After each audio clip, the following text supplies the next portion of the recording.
I wake up to the soft hum of the ceiling fan and the faint smell of coffee drifting in from the kitchen.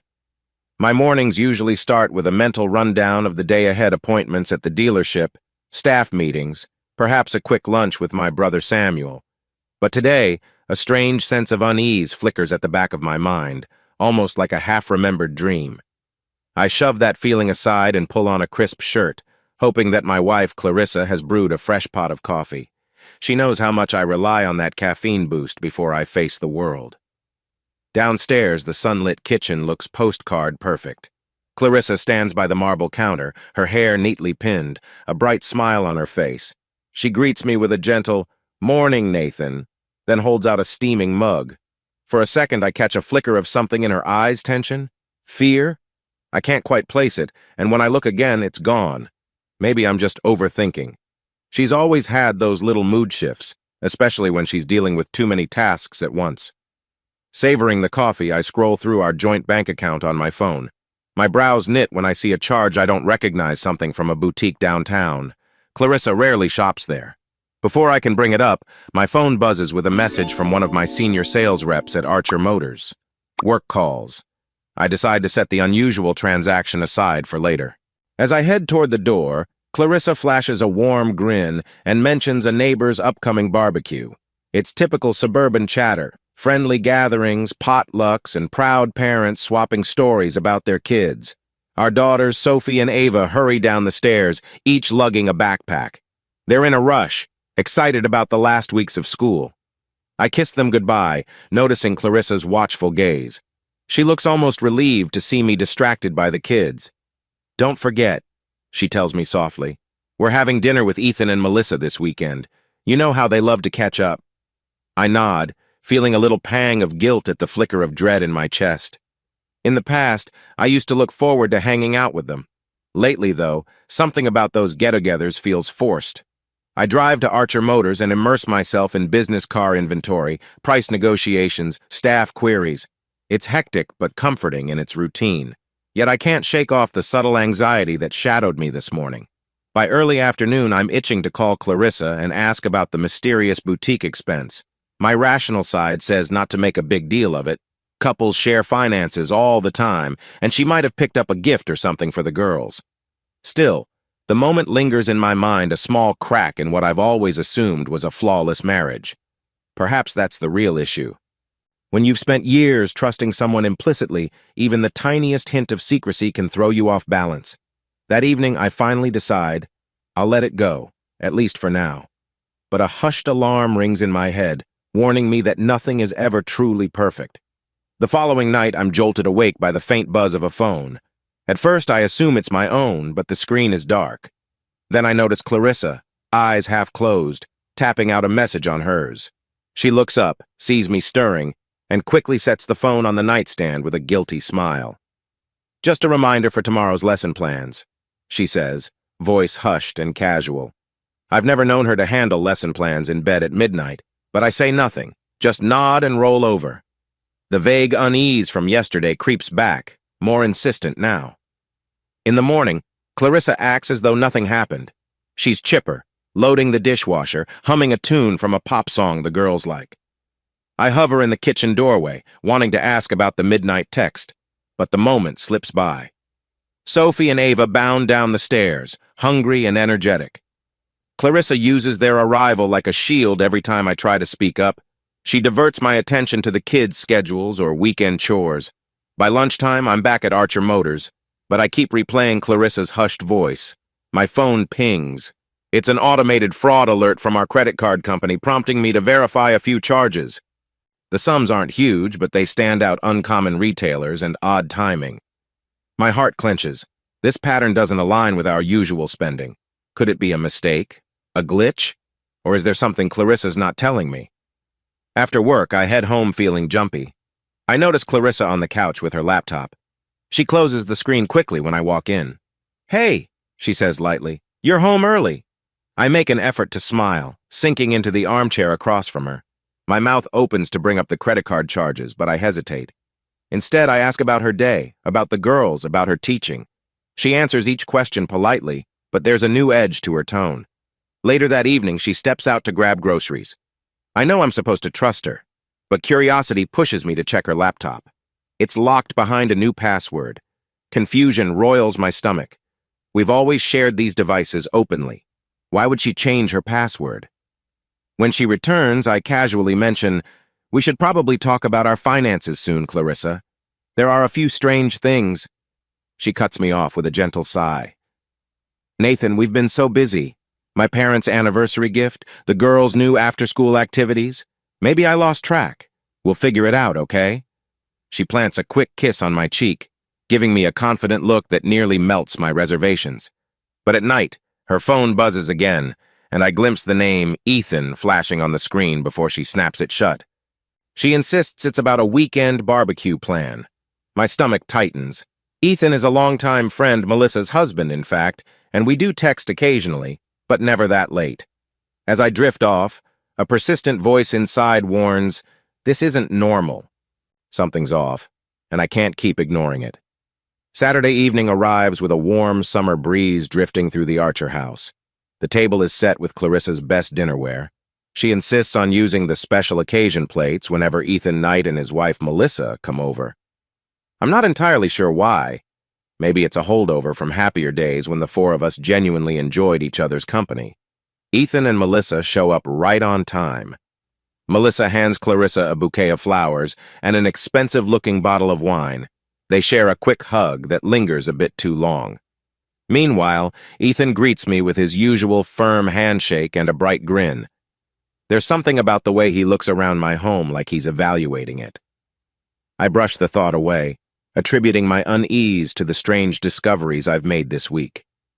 Dinner unfolds in careful politeness. Melissa compliments Clarissa's cooking, claiming the pasta is restaurant quality. Clarissa giggles at that, a light blush coloring her cheeks. But I can't shake off a nagging sense that there's an undercurrent of tension swirling around us. Every time Clarissa and Ethan lock eyes, it's fleeting, yet it feels charged, like an electrical spark flicking across the table. I catch myself staring, then glance at Melissa. She notices my gaze and arches an eyebrow, giving me a slow, playful smile. It sends an odd chill through me. Our daughters, Sophie and Ava, join briefly, showing off their artwork. Ethan ruffles their hair, exclaiming, "Wow, so talented, just like your dad with those cars, huh?" I force a laugh. Melissa leans close to me and whispers that I must be so proud. Her perfume is strong, floral, and it crowds my senses. She places her hand lightly on my arm, letting it linger. The gesture might be innocent, but it leaves me uncomfortable. After dinner, we drift to the living room. The grown-ups sip wine, making small talk. I pick at loose threads on my sweater, listening as Ethan praises Clarissa's organizational skills. Melissa chimes in about how cute it is that Clarissa manages finances so diligently, an odd statement, given Clarissa's recent unexplained expenses. I sense a deliberate shift in topic whenever I try to steer the conversation toward specifics about money. They pivot to discussing next month's local carnival or the latest teacher gossip from Clarissa's school. By the time Ethan and Melissa leave, I'm drained. I help Clarissa clean up, the two of us moving quietly around the kitchen. At one point, our hands brush against each other while rinsing plates, and she gives me an apologetic smile. It's almost as if she's acknowledging the tension, the rift forming between us, but can't bring herself to address it outright. As I lie in bed later, my thoughts spin. The dinner was supposed to be a simple gathering with close friends, yet I feel more on edge than ever. Clarissa sleeps beside me, breathing softly, as though nothing's amiss. But I know I'm not imagining the sparks between her and Ethan, the strange glances, or Melissa's odd flirtations. For the first time, I allow myself to wonder if I'm the fool in a game I didn't even know I was playing. Monday afternoon, I swing by the modest tan house belonging to Diana Brooks, our trusted babysitter. She's had our daughters for a couple of hours, while Clarissa stayed late at school for a faculty meeting. I'm greeted by the chatter of kids playing in the backyard, and the familiar warmth of a home that feels lived-in framed family photos on the wall, a plate of chocolate chip cookies cooling on the counter. Diana appears at the door, smiling kindly. "Hey, Mr. Archer," she says, ushering me inside. "Sophie and Ava are almost done with their crafts. You can take a look if you'd like." She leads me through the hallway to her small dining area, where the girls sit, tongues stuck out in concentration as they snip colored paper. For a moment, I forget all the tension swirling in my own home. The kids' laughter is a kind of therapy. Diana meets me in the kitchen and quietly sets a mug of tea in front of me. "You doing okay?" she asks, her tone more personal than usual. I hesitate, unsure how much to reveal. She notices my unease and offers a gentle nod. "You seem different lately," she continues softly. "Is everything all right with Clarissa?" I sigh, looking out the window to ensure the kids aren't within earshot. "Honestly, I'm not sure," I admit. "It's been a strange couple of weeks. Unexplained expenses, late-night phone calls, messages from someone." I let the words hang, feeling a sting of guilt about sharing my worries with someone outside the family. Diana's face is sympathetic. She places her hand over mine, a purely comforting gesture. "Look, I don't mean to pry," she says, "but there's been talk in the neighborhood that Ethan Knight's car has been seen parked by your place at odd times. People assume it's just friendly visits, but—" She trails off, letting me connect the dots. My heart sinks, even though deep down I suspected as much. "I appreciate you telling me," I say quietly, swirling the tea in my mug. There's something about Diana's straightforward compassion that steadies me. She's not sensationalizing anything or pushing for gossip. She genuinely cares about my daughters and me. In the living room, I help the girls pack up their art supplies, thanking Diana for watching them.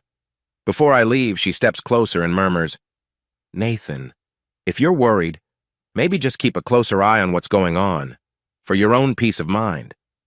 I catch her meaning clearly. She's not suggesting confrontation or accusations, just caution. Driving home, the kids chat about scissors and glue sticks, oblivious to my heavy thoughts. Diana's quiet tip, combined with my building suspicions, make me realize I can't keep hoping Clarissa will explain things on her own. Whatever is happening, it's growing bigger than I ever imagined. That night, after the girls go to bed, I stand in the hallway outside our closed bedroom door, my mind spinning. Diana's gentle warning has given me a sense of resolve. I can't just stand by. I need answers even if I'm terrified of what I'll find. On a quiet Tuesday morning, I'm in my office at Archer Motors, sifting through a stack of invoices while my mind wanders to the unsettling reality forming around me. The dealership's senior accountant, Michelle Robbins, a level-headed woman who's been with us for years, steps in and hands me a file. Her voice is calm, but there's worry behind her eyes. "There's something I think you should look at," Michelle says, tapping a highlighted column. "These aren't your usual business expenses, Nathan." I scan the page, my gut twisting.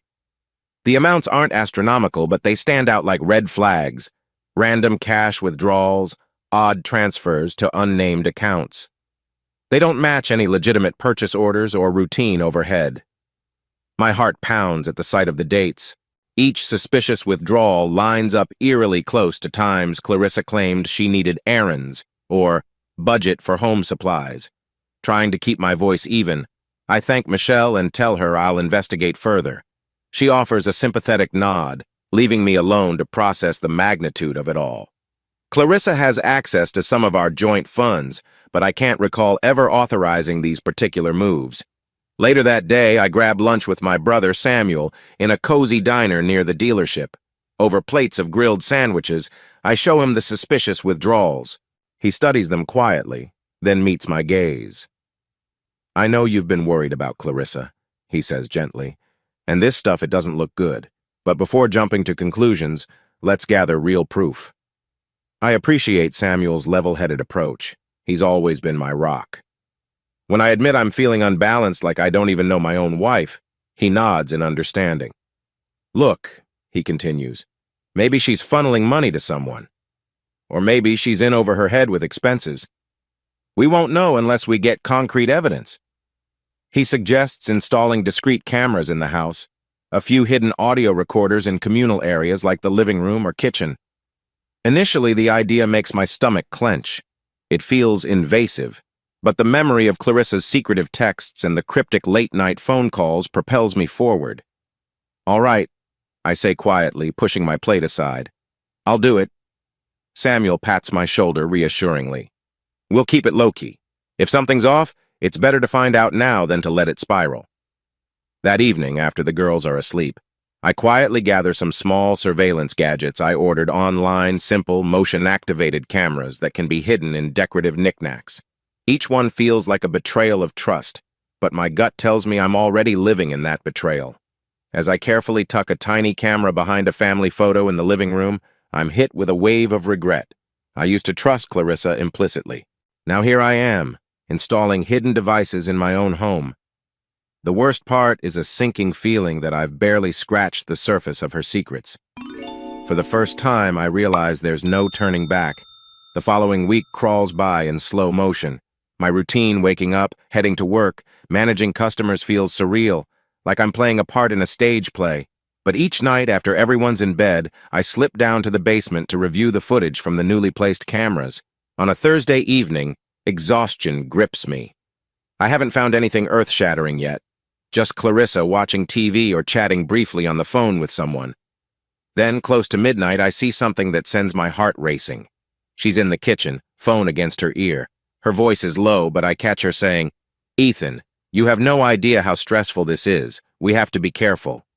I pause the video, staring at the screen. Hearing Ethan's name in that hushed, urgent tone cements my worst suspicions. This isn't a casual friendship or a simple misunderstanding. There's a deeper link, something she's hiding. Swallowing hard, I continue watching.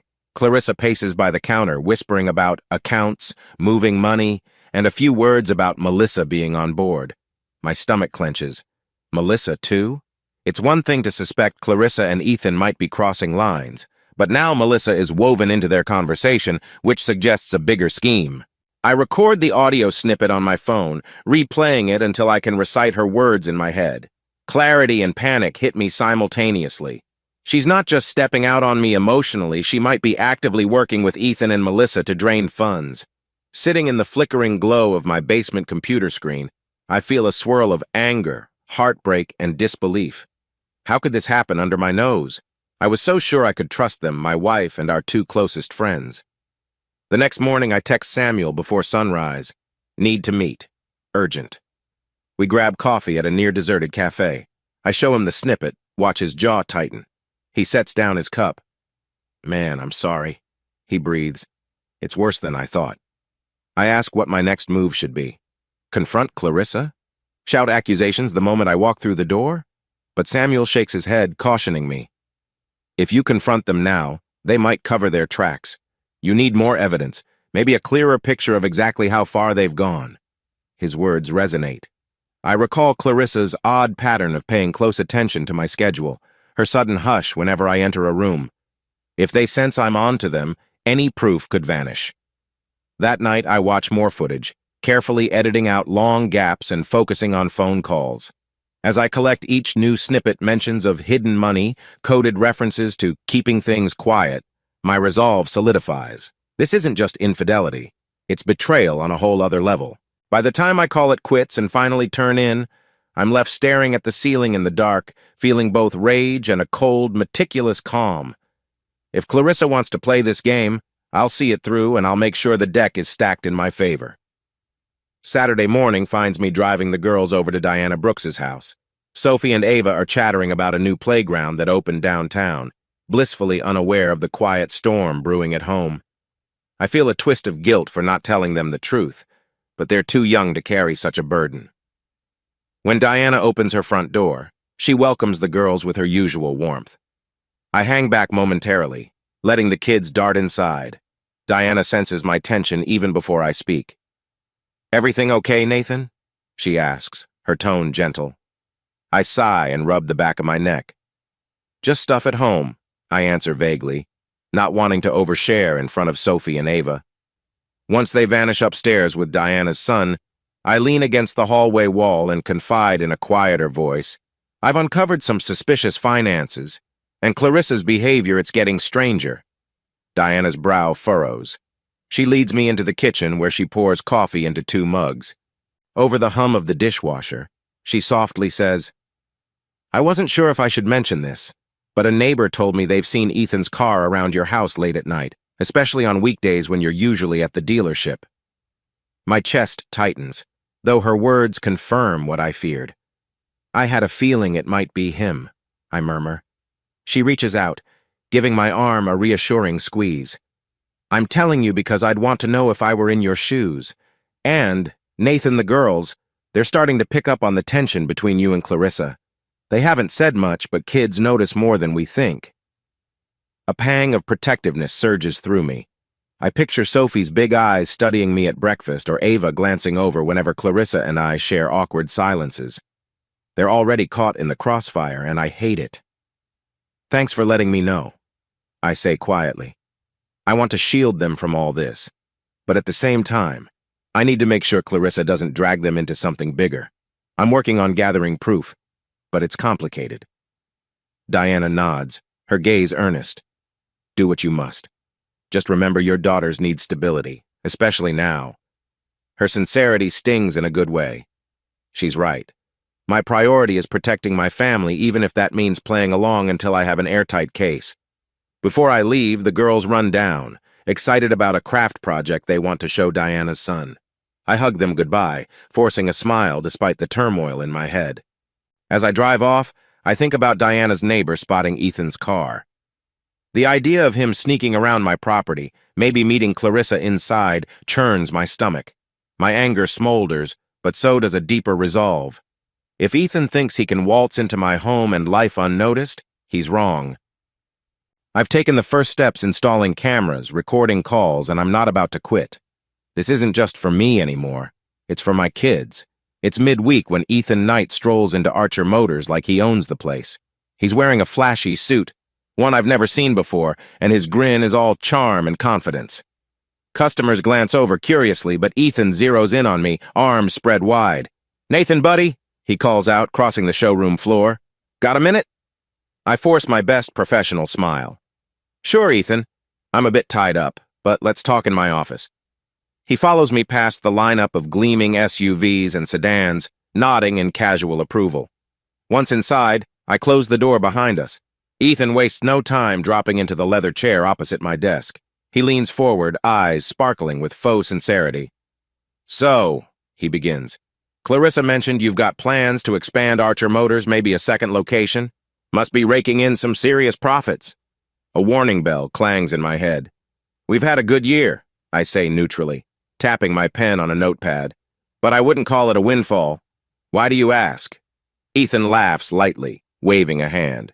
"Just curious, man. It's impressive how you've built all this up. You know, not everyone has that business sense."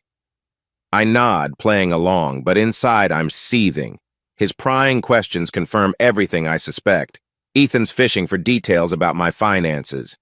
He peppers me with more talk about investing, asking if I've considered off-the-books deals or side ventures. When he finally takes a breath, I feign mild interest, shrugging. "I might have some new opportunities on the horizon," I say vaguely, just to see his reaction. "Gotta keep options open, right?" Ethan's eyes gleam.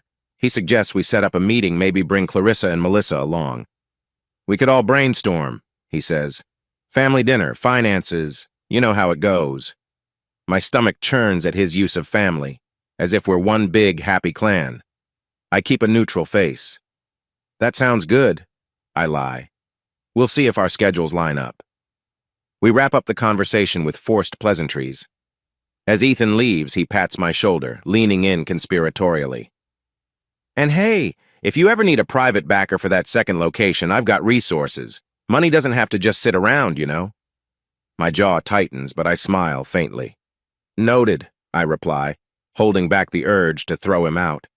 Once he's gone, I remain in my office, staring at the spot where he stood. There's a coldness in my chest, an anger that's sharpening into something more deliberate. He's too eager for a taste of my finances, too presumptuous about me confiding in him. Over lunch, I replay the encounter, every detail lodging in my mind. If Ethan is seeking large sums, Clarissa might be orchestrating the entire plan. Between the hidden camera footage and his blatant fishing expedition, it's clear they want access to my money fast.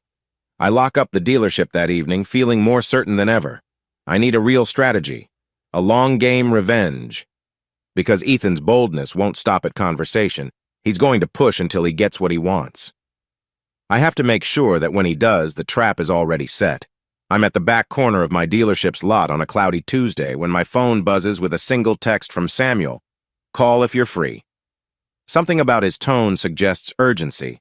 I slip away to my office and dial, keeping the door shut for privacy. He picks up on the first ring.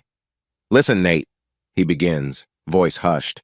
I've been reviewing those bank transfers you sent over. It looks like Clarissa has a pattern every couple of weeks. She's moving money into an account that doesn't match any of yours. He pauses, letting me absorb the weight of it. If Ethan and Melissa are tied in, this is bigger than we thought. They might be orchestrating more than just petty siphoning. My pulse quickens. I think back to the late-night calls, the tense glances around the house. I can't confront them yet, I say, gripping the phone tighter. If I spook them, they'll cover their tracks. I need help, maybe from an expert who can trace these accounts. Samuel hesitates a moment. What about Greg Whitman? He suggests. You remember Greg, right? Old friend from college who went into private security? I recall Greg's cool-headed demeanor and how he once helped my business evaluate security risks. Yeah, I murmur. He'd be perfect. 2 days later, I meet Greg at a roadside diner outside town, far from curious neighbors or Clarissa's watchful eyes. He's aged a bit since our college days, with a few strands of gray at his temples, but his handshake is firm, his gaze sharp. Over a plate of half-eaten fries, I lay out the suspicious transactions, the hush-hush phone calls, the odd visits from Ethan. Greg listens without interrupting, occasionally jotting notes on a small notepad. When I finish, he gives a thoughtful nod. Financial fraud or blackmail, either way, you need a trail of evidence. I can quietly poke around and see where the money is going. He taps his pen on the table. Just be sure to keep your home routine the same. Act like nothing's changed. That last point hits home. So I keep playing the clueless husband, I reply, inwardly bristling at the idea. Then again, the alternative is losing the element of surprise. Exactly, Greg affirms. Keep their guard down. If your wife or Ethan suspects you're onto them, they'll vanish any evidence. Believe me, I've seen it happen. I head back to the dealership feeling a swirl of relief and dread. Teaming up with Greg is a big step, but it means I'm no longer groping in the dark alone. Late that evening, when Clarissa greets me in our living room with a polite smile, I do my best to mirror her mood, chit-chatting about a random co-worker's birthday party, the weather, anything trivial. Throughout it all, I remember Greg's advice. Stay calm, stay normal. Even if every smile from her feels like a knife twist, I remind myself that the trap we're building will only work if she believes I suspect nothing. One misstep, and she'll sense the net closing in. A week later, I'm in the middle of reorganizing sales reports at Archer Motors when Clarissa calls, her tone unexpectedly cheerful. Hey, I was thinking we could have dinner at home tonight, she says. I'll cook something special. I sense a forced brightness in her voice, but I play along. Sure, I reply. I've got some news to share, too. A script is already forming in my head. The news will be my carefully planted hint about a potential financial windfall. By the time I get home, Clarissa has the dining table set. Candles, fresh flowers, an aroma of homemade pasta sauce. It's almost too perfect, so I slide into the performance with a disarming smile. Over the meal, I casually mention, the dealerships had a stellar quarter. We might get an insurance payout from a recent hailstorm damage claim, too. Could be a decent chunk of change. Clarissa's eyes widen, though she tries to keep her excitement contained. Really? That's amazing, she says, fork hovering above her plate. There's a flicker in her gaze, one that reminds me of a gambler glimpsing a full house. Our daughters, Sophie and Ava, wander into the kitchen talking about homework, and Clarissa's entire posture changes. She quickly turns warm and maternal, urging the kids to eat. But I don't miss her surreptitious sideways glance, as if she's committing my windfall comment to memory. Later that night, after the girls head upstairs, I slip into the spare room under the pretense of work stress. We've been sleeping separately more often. It's partly because I can't stand being close to her, but also an excuse that cements the idea I'm too distracted to notice any schemes. She doesn't fight it. Perhaps she's relieved to keep our distance, giving her more freedom to plan whatever she's plotting. Not wanting to miss any clues, I review the hidden camera feeds on my laptop. The living room footage catches Clarissa on the phone with someone, likely Melissa, discussing the possibility of a big investment. Her voice is low but urgent, words dripping with eagerness. I catch snatches like, "He said it could be tens of thousands, and we just need him to commit." That's all the confirmation I need. She's enthralled by the idea of quick cash and evidently roping Melissa into it. If Ethan is behind the scenes, he's likely stoking the flames, too. A day later, Greg calls to say he's still looking into the unnamed account. "No red flags yet," he admits, "but that just means they're careful. Keep dropping hints about extra funds. People like this can't resist easy money." I hang up, feeling a strange mixture of triumph and grief. Setting this lure is forcing me to see the ugly side of the woman I once cherished, but every time I catch a glimpse of Clarissa's subtle excitement or her texts to Melissa that mention quick payoffs, I realize I'm dealing with strangers in my own home, and soon I'll have the proof to show it. By Thursday, the toll of this plan starts gnawing at me. After dinner, I wander upstairs and pass by family photos lining the hallway. There's one of Clarissa and me on our wedding day, her smile radiating genuine love, or so I believed. Next to it is a snapshot of me holding baby Ava, beaming like I'd won the lottery. The contrast between those captured moments and our current reality stings like salt in a wound. Retreating to the spare bedroom, I flick on a small lamp and find Sophie's note on the nightstand. In curly handwriting, she's written, "Dad, are you mad at Mom? We miss you." My heart seizes. Guilt washes over me. I've been so wrapped up in betrayal and revenge that I didn't notice how distant I've become to my own kids. Anxious to clear my head, I slip back downstairs and step onto the front porch. Samuel pulls up moments later. He texted earlier that he had something to drop off. He hands me a folder with some new documents Greg dug up, and I can tell by his grim expression that the news inside isn't pleasant. Before I can open it, Samuel places a hand on my shoulder. "How are you holding up?" he asks gently. I exhale, staring out at the dimly lit street. Honestly, torn up. Every time I lay another piece of the puzzle, I feel sicker about what Clarissa's doing, what I'm doing too. But if I don't see this through, she'll keep lying. She'll drag Ethan and Melissa deeper into our life. Samuel nods. "You're doing this to protect yourself and the girls, not out of cruelty. Don't forget that." That reminder soothes me, if only a little. We flip through the folder together. Greg found more suspicious activities. Small checks from Clarissa's personal account going to a shell company, likely controlled by Ethan. The pattern is clearer now. They're funneling money piece by piece, presumably to hide the paper trail. After Samuel leaves, I quietly check on Sophie and Ava, both asleep, their hair strewn across pillows like little halos. A pang of love and sadness knifes through me. They deserve a stable family, not the house of secrets it's become. Back in the spare bedroom, I record a brief message on my phone. Day 25 of the plan. Clarissa is pushing for an investment conversation. Ethan's name keeps coming up. The girls, they're noticing the tension. I stop, voice cracking. It feels odd documenting my own life as if it's a case file. But with every piece of evidence, the path forward becomes clearer. Still, part of me mourns the marriage I thought I had. There's no sugarcoating it. I'm planning a revenge trap. It's morally murky, but each heartbreak helps me see that Clarissa made her choices long ago. Now I have to make mine. A week passes in tense normalcy, like the eerie calm before a storm. Clarissa's polite smiles seem bigger, her attempts to chat with me more frequent. If I didn't know better, I'd guess she's trying to soften me up for something, probably the final push to get her hands on that extra money. On a brisk Sunday, the girls are out at a friend's birthday party. I use the quiet time to invite Clarissa for coffee on our back patio, pretending I want to talk about finances. She perks up immediately. As we settle into the lawn chairs under a patchy fall sky, I lean back, hands clasped behind my head. Sam and I were discussing some family heirlooms and other valuables, I say casually. I might start keeping a few items at his place because, the dealership's expansions mean more risk. I don't want anything precious just lying around. Clarissa's eyes glimmer with interest.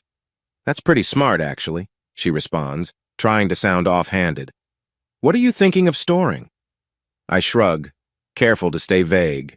A few assets, possibly in the tens of thousands. Not sure yet. I let that number dangle between us like bait on a hook. Then I stand, stretching. Anyway, no final decision yet. I'll keep you posted.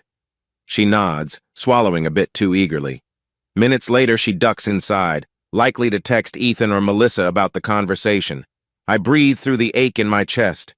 This is the plan in motion, but the more I see her excitement, the clearer it is she's not the woman I married. Later, I gather with Samuel in his cluttered home office, a space crammed with documents and spare parts from his auto parts store.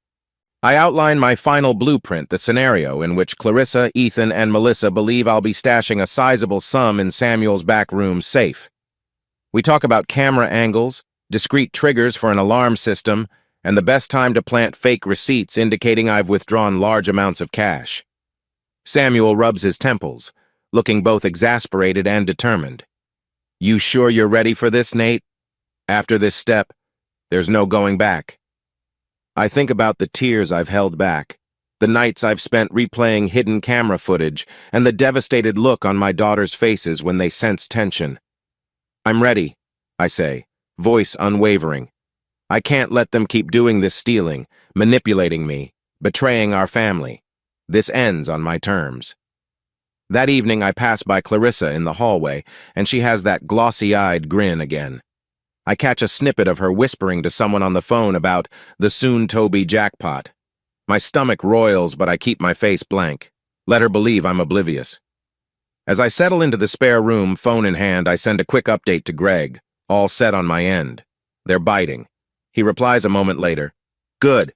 I'll stand by for your signal. A wave of conflicting emotions rushes through me, sadness, anger, and a fierce resolve. The pieces are in place, and Clarissa's next move will trigger the final act. One way or another, the facade is about to shatter. Friday dusk settles over the Archer house with an almost uncanny calm. I can see autumn leaves skittering along the curb through the living room window, the last traces of daylight filtering inside like a hazy spotlight. The stage is set. Earlier, Clarissa cornered me in the kitchen to ask about celebrating my recent supposed financial windfall. Naturally, I agreed this was exactly the opening I'd been waiting for. Not long after, Ethan and Melissa arrive, each carrying the sort of expensive liquor they rarely use to buy. Their grins are wide, and their body language tells me they feel triumphant, as if tonight's the big moment. Clarissa, dressed in a slightly more revealing dress than usual, floats around offering polite greetings. There's a tension simmering in the air, but on the surface, we're just four old friends gathering for a festive evening. I force a warm laugh while leading them to the living room. The girls are spending the night with Diana, so I don't have to worry about them overhearing anything. Soft music plays in the background, Clarissa's choice, some easy-listening station that fails to ease the sense of impending drama. I perch on the edge of the couch, swirling the liquor Ethan poured me. He's watching me closely, probably waiting for any sign of reluctance. Melissa, always quick to engage, leans in with a theatrical sigh. Nathan, this is exactly what you need after all that stress, right? Her eyes flick toward Clarissa, who nods in agreement. It's so obvious they're on the same script. I lift my glass in a mock toast. Here's to less stress and a brighter future, I say, letting my voice carry a mild slur. I want them to think I'm already a little off balance. We clink glasses, and out of the corner of my eye, I catch Clarissa discreetly placing a small vial behind a decorative vase on the mantel. The sight of it makes my pulse spike, but I keep my poker face. Over the next half hour, we talk in circles about my dealership, vague investment ideas, even some half-hearted gossip about neighbors. Each sip I take from my drink is followed by a moment of pretense. I grimace slightly, rub my temple as if lightheaded. In reality, I'm swallowing as little as possible, letting the spiked liquor trickle past my lips only to spit it discreetly into a napkin when no one's looking. There's a moment when Clarissa sidles up to me, her hand resting on my shoulder. I can smell the perfume she's wearing, something sweet and cloying. She murmurs, "You okay?" With a concerned expression so well acted it almost hurts to witness. I nod sluggishly, faking a wobble as I rise to my feet. I'm just gonna use the restroom, I mumble, playing the part of a man feeling the effects of too much alcohol. In truth, I need to vomit out any residue of the drug to stay sharp. From the corner of my eye, I see Ethan smirk, confident his plan is working. Melissa giggles and pours herself another drink. Clarissa, presumably believing I'm about to crumble, gives me a strained smile. Deep in my gut, I feel both anger and grim satisfaction. They're convinced I'm stumbling into their trap, but they have no idea I'm leading them straight into mine. Back in the living room, I slump into an armchair, half-lidded eyes surveying the three of them. The artificial flush on my cheeks, induced by the minimal sips I actually kept down, seems to convince them of my condition. The tension in the air morphs into a shared sense of thrill. I can practically see them mentally congratulating each other. With orchestrated nonchalance, Clarissa clears her throat. "Maybe we should let Nathan rest," she suggests in a soft voice, glancing between Ethan and Melissa. Her tone holds a barely contained excitement. "We can head out and, pick up a surprise for him. Something for the new investment?" Melissa nods, eyes alight. "Absolutely. Why don't you—" She points at me and adopts a sympathetic tone. "Just stay put, honey. We'll be back soon." Ethan plays his role perfectly. He strolls over and pats my shoulder like we're old buddies. "Yeah, take it easy, man. No need to wear yourself out. Once we get back, we'll celebrate properly." The subtext is deafening. Once they confirm where I store the valuables, they'll probably vanish with the money. Inside, my heart jackhammers. Outwardly, I make a show of attempting to stand and promptly staggering. "Sure," I mumble, letting my head loll to one side. "Could use a nap." Each word feels heavy, as though the drug is taking hold. Clarissa leads Ethan and Melissa to the door, her eyes darting back at me one last time. For a split second, my gaze meets hers, and there's a flicker of guilt or hesitation in her expression. But its fleeting greed quickly overshadows it. Then the door closes and I'm alone. I wait several beats, letting my breathing steady. When I'm sure they're gone, I ease myself upright, setting aside the facade of intoxication. My stomach is still queasy from the forced vomiting, but my mind remains clear. I flick on my phone, sending a quick text to Greg Whitman and Samuel. They're en route. "Police ready?" Within minutes, confirmation pings back. "Yes, holding position." Despite the tension roiling inside me, I feel a fierce satisfaction. I've set the final stage for them. They think they'll find a fortune in Samuel's closed auto parts store safe. But in truth, it's a decoy containing just enough fake documents to entice them. The real kicker: hidden cameras and a silent alarm system rigged to alert the local police the moment they breach the locked door. I gather myself, tossing a blanket over the sofa to feign that I collapsed. The living room lights remain dim. A swirl of emotions churns in my chest: betrayal, anticipation, a twist of heartbreak. Memories flash of Clarissa once excitedly planning family vacations, or the time Ethan toasted my dealership's successes with genuine-seeming pride. Were those moments all illusions? Shaking away the sentiment, I remind myself, this is about survival now, mine and my daughter's. If their own mother is complicit in a scheme to rob me blind, I can't afford pity. So I sit, phone in hand, waiting for a signal that the trap has snapped shut. The hush of the house presses in around me, thick with finality. Soon the masks will come off. Time drags like molasses in the Archer living room. I watch the clock on the mantel, each second ticking me closer to the inevitable showdown. My phone vibrates at last. A text from Samuel. They're caught. Police on site. My entire body loosens with relief, though a darker wave of dread rolls through. This is the moment I've been dreading and craving in equal measure. I rise, raking a hand through my hair. My heart thrums as headlights sweep across the front window.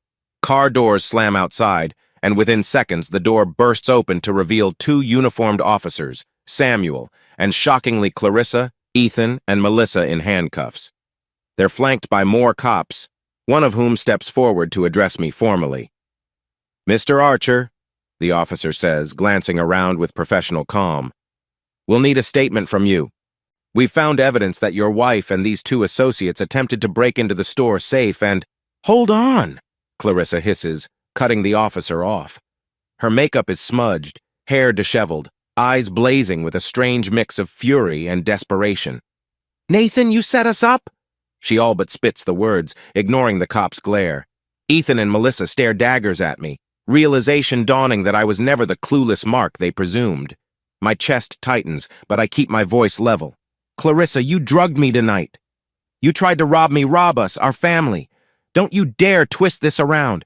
She lunges forward as if to strike me, but the cuffs jerk her short. The officer next to her clamps a restraining hand on her shoulder. For a moment, raw agony crosses her features, and I glimpse the woman I once loved. Then her gaze settles into bitterness. I had no choice, she stammers, voice cracking. Ethan, I said we'd find a better life. Ethan interjects harshly, turning his own glare on Clarissa. But if you'd done your part right, Melissa snaps at them both. Stop. This isn't helping. She looks wrecked, like a gambler who just realized the house always wins. Her eyes meet mine with a mocking resentment. You fooled us completely, Nathan. Congrats. I swallow hard. The officer in charge steps forward, politely but firmly guiding them out onto the porch. Once outside, backup officers lead Ethan and Melissa away to squad cars. 2 remain behind with Clarissa, who keeps staring at me with venom in her eyes. Finally, she forces out a snarl. What about the kids, Nathan? Where are they? My blood runs cold. They're safe, I answer, my voice low and steady. And that's all you need to know. A flicker of regret passes over her face, maybe fear, maybe guilt. Then it vanishes, replaced by sullen anger. The officer prods her forward, and she steps onto the porch without another word. Samuel, looking shaken but resolute, walks over. That's all the evidence they need, he mutters, handing me a folder of paperwork we prepared. The cameras, the attempted break-in, even the tools they had on them. It's over. I nod, heart pounding like a drumbeat echoing in an empty auditorium. Yes, I say quietly, it's over. But in the pit of my stomach, I sense the fallout is only beginning. The next morning dawns gray and somber, fitting the mood that's fallen over my home. Police vehicles had cleared out hours ago, leaving behind a tense stillness. Clarissa, Ethan, and Melissa remain in custody, charged with attempted theft, breaking and entering, and conspiracy. The detective on the case called at first light, confirming additional charges could be pending once they confirm the drugging evidence. I'm grateful that Sophie and Ava are still at Diana's place, away from the chaos. I don't want them to witness the humiliating scene of their mother being hauled away in handcuffs. As I step into the living room, I notice the half-empty liquor bottle on the table, silent proof of last night's deception. My throat tightens, remembering Clarissa's triumphant expression when she believed I was too dazed to fight back. Samuel stops by mid-morning, shoulders heavy. I spoke to Greg, he begins quietly. He's turned over the data logs from that hidden safe camera. It shows them forcing the lock with a crowbar, rummaging around. He hands me a flash drive. All we need to do is give this to the detective. A swirl of anger and sadness wells up inside me. Right, I manage, sliding the flash drive into my pocket. I can't help but think of how Melissa used to joke about me being paranoid whenever I locked cabinets or set alarms. Now it turns out I wasn't paranoid enough. My phone rings, an unknown number. I hesitate, then answer. A strained voice identifies herself as an official from the county jail. Clarissa used her one phone call to contact me. I steel myself, stepping onto the porch for privacy. Hello? I mutter, not sure what I'm expecting. Nathan. Clarissa's voice quivers with raw emotion. They've taken my phone, everything. I'm sorry. I never wanted... Her words tumble out in half-formed apologies, half-accusations. She tries to paint herself as cornered by Ethan's manipulations, claiming she didn't realize it would go this far. The desperation in her tone tugs at something deep in me, but it's too little, too late. You drugged me, I remind her, voice shaking with controlled rage. You tried to steal from me our family. This wasn't a simple mistake or an accident. You planned this for months. There's a long silence, broken only by her ragged breathing. Finally, she chokes out, What about our daughters? They're safe, I say again, my chest tight. They'll stay safe. I won't let them get hurt by this. I'm done, Clarissa. She tries to say something else, but I can't bear to hear it. I end the call, adrenaline coursing through my veins. It feels final, like sealing off a door to a room I never want to revisit. Stepping back inside, I find Samuel waiting, his expression solemn. Wordlessly, he sets a comforting hand on my shoulder. The conspiracy has collapsed, but so has my marriage, my trust, my illusions of the life I thought I had.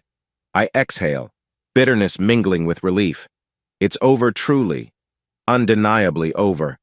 And although my mind reels with the implications, legal battles, custody, shattered relationships, a fragile sense of vindication lights within me. I'll protect my daughters, and for the first time in weeks, I dare to think, maybe we'll be okay. Gray clouds hang low over the county courthouse on the morning of the preliminary hearing. It's been a whirlwind since Clarissa, Ethan, and Melissa were arrested. My lawyer, Parker Doyle, a calm and meticulous man in his mid-40s, walks beside me as we climb the wide stone steps. Cameras click in the distance, local press, eager for a sensational story about greed and betrayal. I steel myself, determined to stay composed.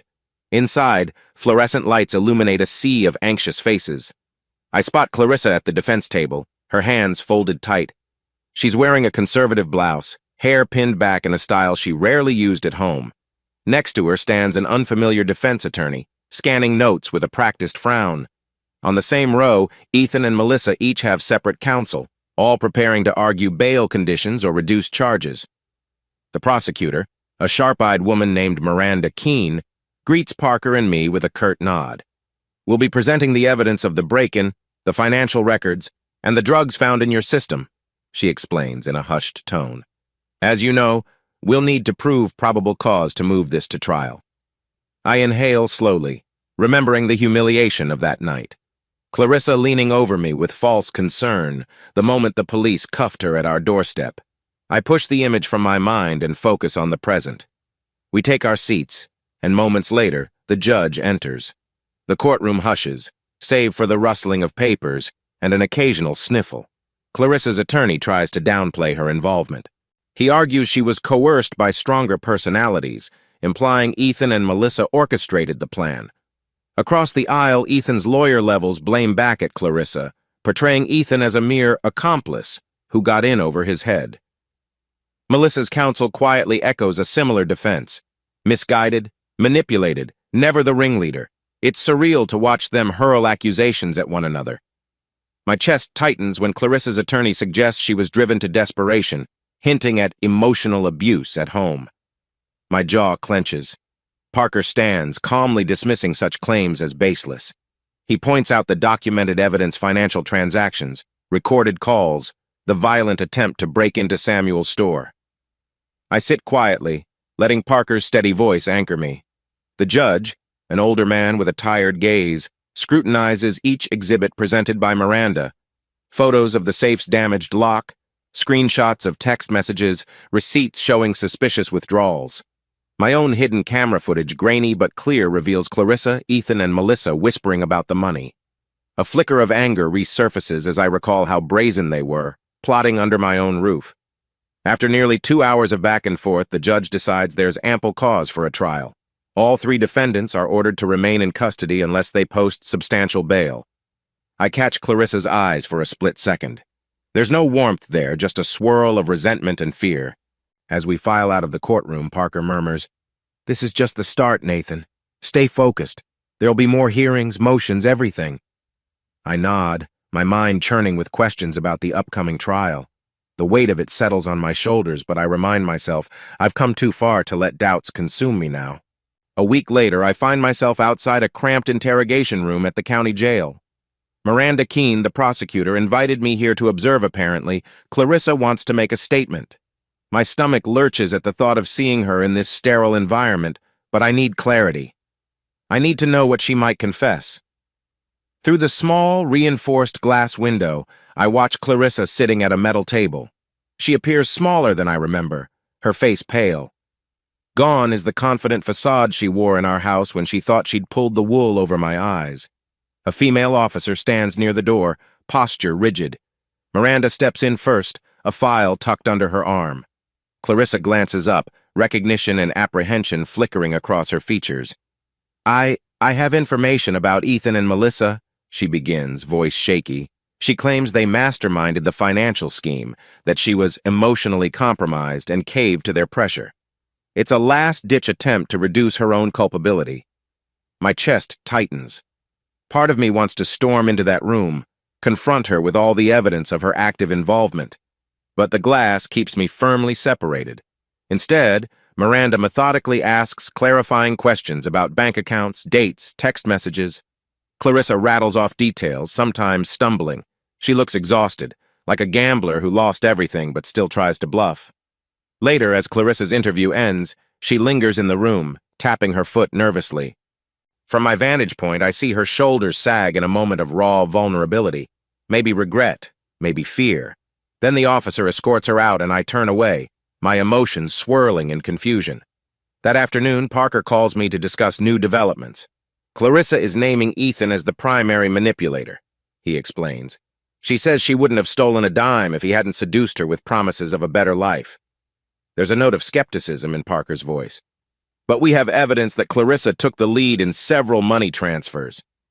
I recall those recorded phone calls, her voice brimming with excitement about a big payoff. Sighing, I say, she's trying to minimize her role. I can't blame her for wanting a plea deal, but it's insulting how she's rewriting the story. Meanwhile, behind bars, Ethan and Melissa are waging their own blame game. Rumor from the prosecutor's office indicates they're turning on each other. Melissa's lawyer filed a motion implying Ethan physically intimidated her. Ethan's attorney shot back, calling Melissa the architect of the scheme. It's a twisted circus, everyone pointing fingers. One evening I pause in my living room, the same place they once conspired with drinks in hand.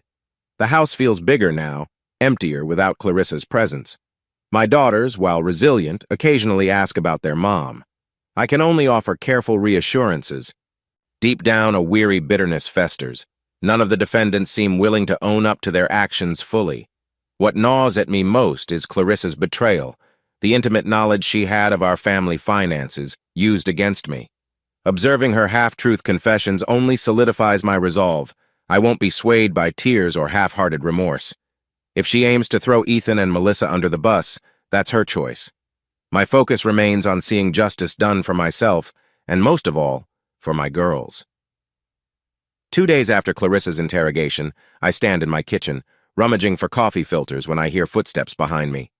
Sophie and Ava appear, eyes anxious.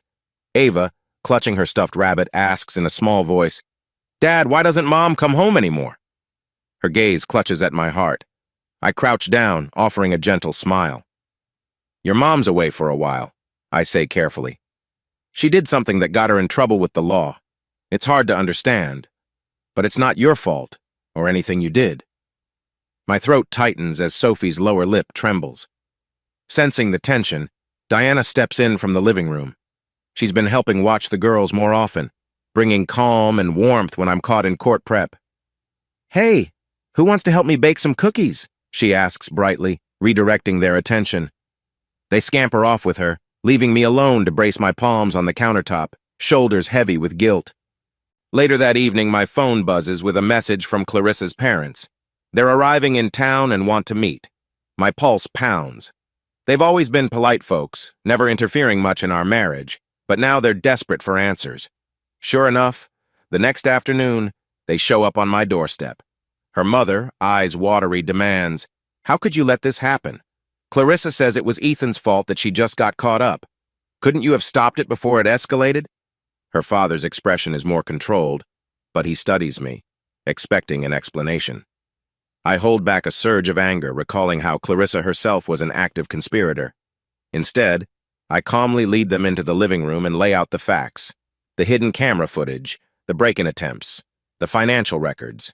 Their faces shift from denial to shock, then to sorrow. By the time I finish, her mother is dabbing at tears, and her father just shakes his head. "What about the girls?" he manages, voice thick. "They need stability." I nod, assuring them that I'm petitioning for full custody. "I won't keep them from visiting their mother if the court allows it," I add, my voice strained. "But I have to protect them."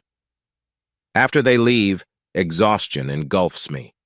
Outside, the sun dips below the horizon, casting long shadows across the yard. The emotional fallout of Clarissa's betrayal is no longer just about me, it's rippling through the entire family. I worry about how the girls will cope, how Clarissa's parents will handle their daughter's actions. That night, as I tuck Sophie and Ava into bed, I linger a moment longer, brushing hair from their foreheads. Their innocence is heartbreaking. I realize I must remain strong, not just for my own sense of justice, but for their sense of security. Before I switch off the hall light, my phone lights up with another message from Parker, reminding me of a court date. I silence it, letting the heaviness settle in. Tomorrow I'll face more legal wrangling, more accusations. But for now, I sit on the floor outside my daughter's bedroom door, listening to the soft rhythm of their breathing, clinging to the shred of normalcy left. A brisk wind whips through the courthouse steps on the final day of the trial. My pulse races despite Parker Doyle's calm reassurance. Weeks of testimony, reams of evidence, and hours of cross-examination led us here. I can almost feel the collective breath of the courtroom held in suspense as the judge reconvenes to deliver the verdict. Clarissa, Ethan, and Melissa stand in a row, each flanked by their respective attorneys. The judge, a reserved woman with sharp eyes, reviews the charges: theft, conspiracy, drugging, attempted break-in. She recounts the testimony from me, from the police, from the forensic accountants tracing the money. My stomach tightens when she cites the moment I was drugged, the lab results verifying the substance found in my bloodstream. Then, in a crisp voice, she pronounces them guilty on multiple counts. The hush in the courtroom breaks as hushed murmurs and quiet gasps ripple through those in attendance. Clarissa closes her eyes, a pained expression flickering across her face. Ethan shakes his head in disbelief, while Melissa appears numb, tears glistening at the corners of her eyes. The judge motions for the bailiff to restore order before proceeding to sentencing. She explains that each defendant's sentence will factor in the severity of their actions, the intent to commit fraud, and the premeditated nature of drugging me. As she lists off the prison terms, several years each, my chest feels both heavy and oddly weightless. The finality is crushing yet liberating. They orchestrated their downfall. The system merely confirmed it. When she gets to Clarissa, the judge takes a measured tone. She mentions Clarissa's role as a wife and mother, and how that position of trust was callously breached. I close my eyes, remembering the moment I realized she'd used our shared bank info against me. The sentence isn't lenient, a multi-year incarceration, plus restitution for the stolen funds. Ethan and Melissa receive similarly stiff terms, their frantic pleas for leniency brushed aside by the judge's unwavering gaze. Finally, the gavel strikes. Parker leans toward me. "It's done, Nathan. They'll finalize the paperwork, but the ruling is solid." My ears ring with the judge's words reverberating in my mind. Clarissa is escorted out first, chained at the wrists. She casts me a final glance, part anger, part regret. Or maybe I'm imagining regret. Either way, I feel no triumph, only a hollow sense of closure. Outside the courtroom, I step away from the buzz of reporters. My phone lights up with a simple message from Diana. "How are you holding up?" My thumb hovers over the screen, uncertain how to respond. I'm vindicated, but the sadness remains. A piece of my life is irrevocably shattered. I take a deep breath and text back, "It's over." "I'm okay, I think." Slipping the phone into my pocket, I realize I still have the rest of my life to rebuild. Yet for now, I accept this moment of calm. Clarissa, Ethan, and Melissa are facing the consequences of their choices. I'm free from their manipulations, standing on my own terms. I glance toward Parker, who gives me a small, encouraging nod. I give him a curt nod in return. Tomorrow, I'll address the custody paperwork and the final steps of the divorce. For this moment, I allow a rare, cautious relief to wash over me. It's time to turn the page, no matter how bittersweet. Early morning sunlight filters through the curtains of what used to be the master bedroom, now a spare room. I stand there, gaze roaming over the bare walls, the photos of Clarissa and me at our wedding, vacations in Florida, all gone. I packed them in a cardboard box the night after her sentencing, tucking the memories away where they can no longer haunt my everyday life. My brother Samuel stops by with coffee in hand. "You sure you want to do all this alone?" he asks, noticing the stack of taped-up boxes in the hallway. Family pictures, old mementos, reminders of a marriage turned sour. I shrug wearily, telling him I need to do this myself. It's like peeling off a bandage, painful but necessary. We carry on small talk, the kind that feels a bit forced but comforting all the same. Eventually, Samuel clears his throat. "Look, you don't have to get rid of everything that belonged to Clarissa," he says gently. "Your daughters might want some of those pictures someday." I nod, setting down a box labeled Wedding and Honeymoon. "I'm not throwing them out," I clarify. "Just storing them somewhere safe. I don't want the girls to forget their mom if they choose to remember her, but I can't have these things staring me in the face every day." He gives me a sympathetic pat on the shoulder. After a quick sip of coffee, Samuel changes gears. "So what's next for you, Nate? Are you thinking about any changes to the house itself?" I consider it. "Maybe," I say. "I've thought about repainting the walls, rearranging furniture, making it ours again for me and the girls." My tone falters, but the conviction is real. This home used to echo with tension and secrets. Now I want it to reflect something more honest. Later, after Samuel heads out, I wander the house alone. My daughters, Sophie and Ava, are at school, a semblance of normalcy returning to their young lives. In the living room, I pause at the empty space above the mantel. I removed Clarissa's decorative mirror last week. The blank wall feels symbolic, a spot to create new memories. My mind drifts to that final day in court, the judge declaring Clarissa unfit for custody, awarding me full rights to care for Sophie and Ava. The emptiness I felt then still stings, but there's also a fragile sense of relief. We're free from her manipulations, yet the future looms with questions: how do I provide a loving home for my daughters when they've lost the mother they knew? A subtle chime from my phone interrupts my thoughts. Diana has sent a brief text, asking if she should pick up the girls from school today. I type back that it's fine. I'll get them. Still, a warmth settles in my chest. Her simple offer means I'm not alone in this transition. By the time I close the last box, the sun is high. I dust my hands on my jeans, taking one final look around the hallway. Each sealed carton feels like a piece of emotional baggage I've finally acknowledged. They're not gone, but they're contained, leaving me room to breathe. It's a start. Late afternoon light streams through the dining room windows as Diana Brooks carefully sets down a dish of homemade lasagna. My daughters hover around, delighted by the savory aroma. Miss Brooks, can we eat now?" Ava stammers, cheeks coloring.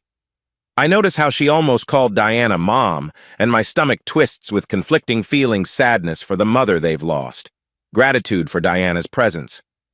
I usher the girls to the table, where Samuel joins us too, having dropped by after work. It's an impromptu family-style dinner. The conversation flows from playful Sophie recounts her day at school to gentle curiosity about the recipe Diana used. She laughs, explaining it's an old family secret, though she freely shares that the secret mostly involves extra cheese. Partway through the meal, I catch Diana studying me with a thoughtful gaze. I attempt a reassuring smile. My mind lingers on the swirl of emotions that's defined our interactions lately. Closeness, caution, even a spark of affection that I'm wary to acknowledge. The idea of stepping into anything resembling a new relationship both tempts and terrifies me. Once the plates are cleared, the kids dash into the living room to play a board game. Diana helps me load the dishwasher. Our shoulders brush once, a small contact that sends an unexpected warmth through me. I duck my head, clearing my throat. "Thanks for dinner. The girls love having you around." "It's no problem," she replies softly, stacking plates. "I like being here. Feels welcoming." She pauses, hesitating. "I hope I'm not overstepping. I know you're still going through a lot." I shake my head. "No, you're not overstepping. It's just—" My words tangle. On one hand, I crave her steady presence. On the other, guilt nags me. Is it too soon? How will my daughters react if we grow closer? Diana seems to read my mind. She gently places a hand on my arm. "We can take everything slow," she says, voice quiet. "I'm not rushing you. I just want you to know I'm here if you need support." We linger in that moment, an unspoken understanding passing between us. Before it grows too heavy, the girls call out from the living room, complaining about who gets to roll the dice first. Diana and I exchange a grin, momentarily stepping away from our deeper thoughts to settle the matter of sibling rivalry. Later, after Samuel leaves and the girls are showered and in bed, Diana gathers her purse to head home. At the door, we share a lingering goodbye. Her eyes search mine, and for a second, I sense her wanting to say something more, maybe ask if we could spend more time together, just us. But she holds back, perhaps out of respect for my still healing heart. When the door closes, I exhale a breath I didn't realize I'd been holding. In that single evening, I felt a flicker of genuine hope. Maybe it's not a betrayal of the past to admit I need someone. Maybe it's the first step toward a new, healthier life. I wake up to a crisp dawn and the sound of Sophie and Ava bustling around the kitchen. Ever since Clarissa's sentencing, the girls have clung to our morning routine as if it's a lifeline. They set out cereal boxes and fruit, determined to prove that life can go on smoothly, even without their mother's presence. I admire their resilience. At Archer Motors, business has been steady, but I sense a chance for growth. I call a brief meeting with my senior accountant, Michelle Robbins, to discuss a potential expansion into eco-friendly vehicles or a specialized service offering. We could attract a newer market, she says, sliding a few bar graphs across my desk. Hybrids and electric models are trending. If you want to future-proof the dealership, now's a good time to invest. I mull it over, reminded of the changes swirling in my personal life. Maybe it's time to reflect that same forward momentum in my business. Let's explore the numbers more deeply, I decide, ignoring a flicker of anxiety about taking another risk. After everything that's happened, I feel a pull toward fresh beginnings, not just in my home, but in my career as well. By mid-afternoon, I grab a quick bite at a local cafe. A few customers greet me warmly, offering subdued but genuine sympathy about the situation with your wife. There's a certain hush in their tone, like they're unsure if they should ask for details. I give polite, brief answers, focusing on the future. Their kindness is a reminder that the community watched me go through a very public ordeal, and they're rooting for me to rebound. Later, I pick up Sophie and Ava from school. They chatter excitedly about a project they're working on, a recycled art contest. We're building a giant sculpture from plastic bottles, Dad, Sophie explains, eyes shining. Miss Diaz said we might win a prize. Their enthusiasm is contagious, overshadowing the days of tearful questions about their mother. That evening, as the girls settle in to do homework, I slip into my home office to finalize a few dealership proposals. My mind lingers on how seamlessly Diana fits into our routines. She's popped by a couple of times this week to help with dinner or drop off a homemade snack. We haven't labeled anything about our relationship, but there's a contentment in her presence I can't deny. A gentle knock at the door startles me from my thoughts. Samuel peeks in, carrying a battered notebook. Got some ideas for that new service you mentioned, he says with a grin. We talk shop for a while, forging a plan to offer extended maintenance packages for hybrid cars. The possibility excites me, a chance to shift the dealership's reputation toward innovation and reliability. Before he leaves, Samuel gives my shoulder a supportive squeeze. You're doing good, Nate. You've got your family, your business, and your integrity intact. Standing alone after he's gone, I feel the weight of both sorrow and progress. My life was gutted by betrayal, but piece by piece I'm rebuilding, finding pockets of normalcy, glimpses of joy, and the drive to move forward. A warm Saturday morning dawns bright and clear, perfect for the little outing I've planned. Diana arrives at the house with her son, Freddie, in tow. He's carrying a backpack stuffed with snacks and coloring books, excited to join Sophie and Ava on our trip to the local nature trail. I watch as the kids greet each other with easy laughter, no tension or awkwardness, just childhood delight. We load into my SUV, a wave of giddy chatter filling the air. The old me might have felt pangs of guilt over having fun without Clarissa, but now a quiet acceptance settles in. The betrayal is still part of my history, but it doesn't have to define every moment going forward. I catch Diana's eyes in the rearview mirror. She gives a small, encouraging smile. At the trailhead, sunlight filters through tall pine trees. The kids race ahead, giggling as they spot squirrels or weird-looking bugs. Diana and I fall into step side by side, the tension that once hovered between us replaced by an easy companionship. Eventually, we find a clearing where a shallow creek runs over smooth stones. We settle on a patch of grass, letting the children wade in the cool water. After a while, Diana and I wander a bit upstream, still within sight of the kids. She sits on a large rock, and I stand nearby, hands tucked in my pockets. There's a soft breeze carrying the scent of pine needles. I exhale, feeling the swirl of life's chaos momentarily paused in this quiet spot. I've been thinking a lot, I begin, voice hushed but steady. About us, about what I want for me, for the girls. Diana's cheeks flush slightly, but she meets my gaze without hesitation. I've been thinking too, she admits, voice almost trembling with sincerity. I care about you, Nate, and about Sophie and Ava, but I don't want to rush you or them. I shift closer, carefully placing my hand over hers. I'm ready to move on, I say softly. It doesn't erase what happened, and I'll still have scars, but I'm tired of living in the shadow of that betrayal. A gentle hush envelops us. In the distance, Freddie's laughter mingles with Sophie's squeal of delight. Without overthinking, I lean in, pressing a tender kiss to Diana's forehead. It's a small gesture, yet it carries the weight of all my hopes for a healthier, honest bond. When we return to the kids, their playful banter draws us right in. We snap a few pictures, Freddie tossing pebbles, Ava performing a goofy dance, Sophie balancing on a log. A sense of belonging settles over the moment, as if this is how things could be. No tension, no secrecy, just a family-like unit weaving new memories. Driving home, the kids doze off in the back seat, spent from the afternoon's excitement. Diana quietly slips her hand into mine, lacing our fingers together. My heart thuds with gratitude and an unfamiliar thrill. For the first time, I envision a future not dictated by Clarissa's choices or my lingering resentment. Instead, I see possibility, a path lit by second chances, anchored by love and the promise that we'll walk it together.